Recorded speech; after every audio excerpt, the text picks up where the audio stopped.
This protest seems to have been taken over, if not started, by a far-right group. What do we know about them? What can you tell us about them? Yes, you're quite right. This is not a group of concerned citizens. This is a highly orchestrated right-wing movement that has, this is the English Defence League and others such as Patriotic Alternative, who have attempted to use this terrible knife crime in order to spread kind of racial hatred. It's based on a misinformation campaign that, as you say, has been spread by social media. Where does the EDL spring from? Yeah, so it was founded in kind of around 2009 and sort of was in abeyance as the British National Party more or less took up that far right space in Britain under Nick Griffin. But when the BNP sort of exploded, you might say, the EDL took in that space and under Tommy Robinson and became very kind of renowned for their very vehement anti-Muslim sentiment and propensity for violence. So they haven't been as active as they once were, except now they've obviously taken the opportunity to step up their far-right violence. Yeah, and as you mentioned, it was fuelled, if you like, by misinformation on social media. How did it evolve from a vigil that was for the grief for the children to people wrongly believing that the attacker was of a certain background and a migrant?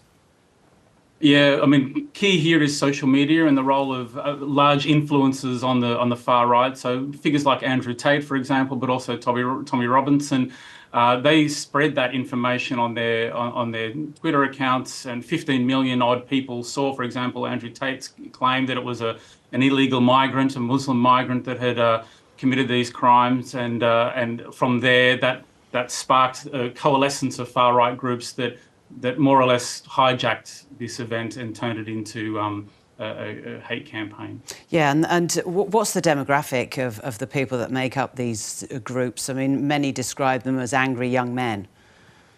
Yes, I mean, not all of them are terribly young. I mean, most of them are somewhere between sort of 25 and 45. They're sort of in that sort of precarious group of working class, lower middle class group who feel somehow that, you know, since the demise of the welfare state, something's gone wrong for them, but they mistakenly believe that it's somehow to do with migration. So they are. It also comes, of course, from the football hooligan scene. So I mean, originally the EDL had links to sort of football hooliganism in Luton and other cities as well. So that kind of bringing together of racial violence on the one hand and a propensity for violence on the other. Matt, I wonder how it sits in the political scene in the UK, because we've just seen a massive swing left to the Labour Party there. But you have figures like Nigel Farage, who are aligned much further right than the Conservatives, who are still popular and gaining traction.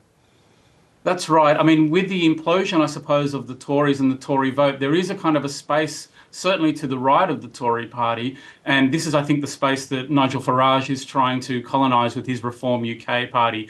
What he's effectively trying to do here is to stake out that space that perhaps once Nick Griffin might have taken up to again sort of victimise migrants and try and use that as a way to launch his own political ideas. Key here is, of course, is that Farage was seen as very much involved in the latest violence to the extent that he was asking very openly and very provocatively whether information about the nature of the killer had been deliberately withheld, and that, of course, fueled the flames of people who wrongly suspected that it had been a Muslim asylum seeker. And where, Matt, does it sit in the wider context of Europe? I mean, we've seen the rise and then perhaps the fall of the far right in France, but certainly the rise of the right in Italy.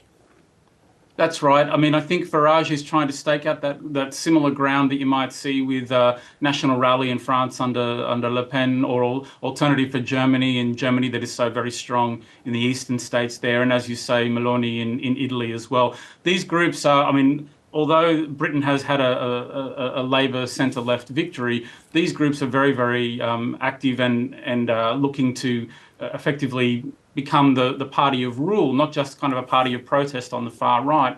parties of rule. And I think Farage sees that certainly his long game is to insinuate himself in that position in Britain, to the right of the Tories, as an anti-migrant, anti-Europe figure. Just back to Southport briefly, has Labour, have the police been able to quell the prospects of more protests, given that the information that these people claim to have been acting on has been said to be false? I mean, that is certainly the hope, and certainly the community in Southport do not want these people here. These are people who have opportunistically hijacked this space. But whether or not the police can contain this, and whether the EDL is sufficiently organised to launch further protests, hopefully not in Southport, it's hard to say. But I mean, with 2 nights in a row of violence, certainly I'm hopeful that that the police will get a handle on it for at least the purposes of quelling virulent anti-migrant sentiment and violence.